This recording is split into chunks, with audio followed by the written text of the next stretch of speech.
Почитуван комесар, слушнавме дека носите секогаш добри вести кога доаѓате од Европска унија. Меѓутоа, ги споменавте и бегалците како дел од проблем. Чисто подготвувајќи се за оваа седница, сакам да ги видам што викат бројките.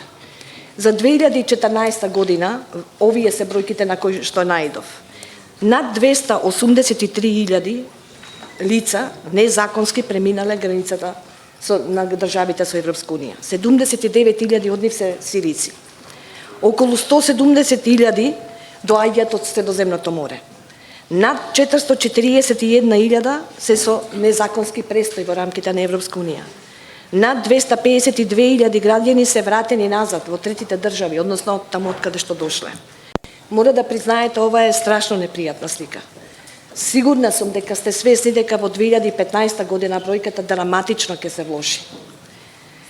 Пред неколку дена бев на една дебата која што организираше граѓанското општество и тука имаше невладени организации кои се занимаваат со прашањето на бегалците, и тоа од Македонија, од Србија, од Унгарија и од Грција.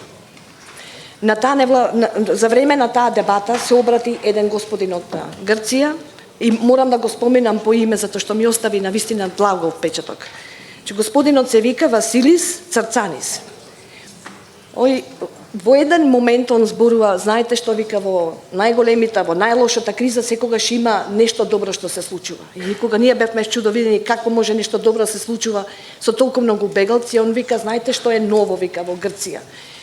Ние порано беше несватливо да одиме и да се поздравиме со македонската гранична полиција. Сега, вика, мојот ден почнува со тоа што јас одам кај македонскиот граничен полицаец и му викам добро утро, како си, брат? На совршен македонски јазик ова го изговори. Сакам да кажам, можеби во кризата има и светли моменти. Можеби сега е времето кога практично сега, како што ние тука во Националниот совет за евроинтеграција седиме со власта, значи и дискутираме, не беше и дискутираме за актуелните состојби во државата. Можеби сега е време исто така Македонија и Грција да седнат заедно и да ги погледнат вистината во очи и да сватиме дека решението ќе го најдеме заеднички, не одвоено.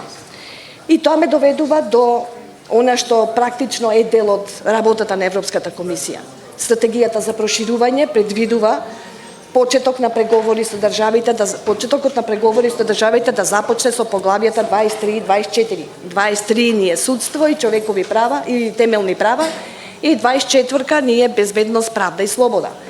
Ако добро ги видиме работите, тогаш ќе видите дека сето ова што е производ на бегалската криза, сето може да се смести во поглавјата 24.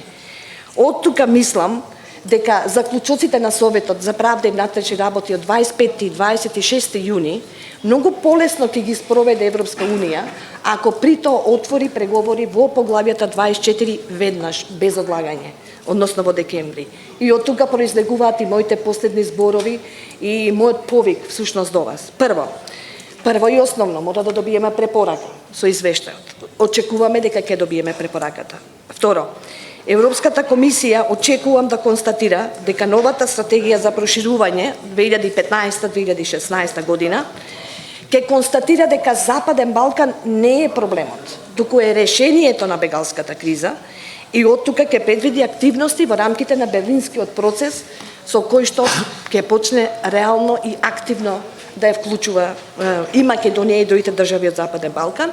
И последна препорака е, се надевам дека Грција ќе свати и ќе дозволи дека сега е време пристапните преговори да почнат и бегалската криза ќе искористи, како што Василис Црцанис, морам да го повторам, свати дека сега е моментот за заедничка акција. Македонија предолго чека, време е за решителна акција, време е за морковот.